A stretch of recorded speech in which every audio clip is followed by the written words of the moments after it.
Alors pourquoi SIP Financing? Eh ben, d'abord parce que nous, SIP Financing, on est une petite société à structure humaine, qu'on a une vue quand même depuis assez longtemps sur le marché, que l'on regroupe plusieurs étiquettes, puisque on est conseiller en gestion de patrimoine, on est courtier bancaire, nous sommes aussi courtier en assurance.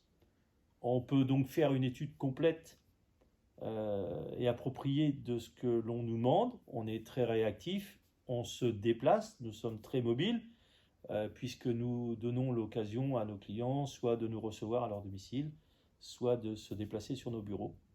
Et que nous sommes toujours au fait de leurs demandes, et qu'en même temps, tous les conseils de base, les premiers conseils, les premières réunions, on ne demande jamais d'argent. Euh, c'est un service que l'on rend en personne. Donc l'idée aussi de passer par une structure comme SIP Financing, c'est avoir accès à une information, avoir la possibilité de monter sereinement un dossier. Nous, par rapport à des grosses structures, on ne cherche pas le quantitatif, on ne recherche pas à tout prix à vendre pour vendre.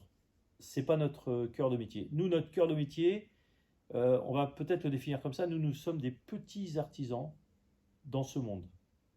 Et ce qui fait notre force, notre qualité, c'est que justement, on prend notre temps avec chacun de nos clients. C'est la différence. Ce que l'on recherche, c'est que tout le monde soit gagnant. Le client investisseur, notre partenaire promoteur, notre partenaire bancaire et nous-mêmes, on doit répondre de manière concrète à la demande des personnes, mais en faisant pour eux la même chose que si c'était pour nous. Leur investissement, c'est comme le nôtre.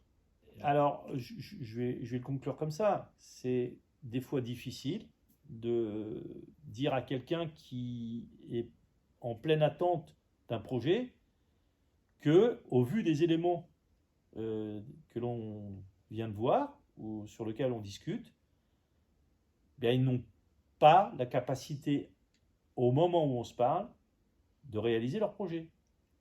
Mais ce n'est pas forcément définitif. C'est-à-dire qu'ils ont la déception de ne pas pouvoir peut-être se lancer sur le projet qu'ils avaient envisagé au moment où on se rencontre, ce qui ne veut pas dire qu'un an, 2 ans après, ils n'auront pas cette capacité.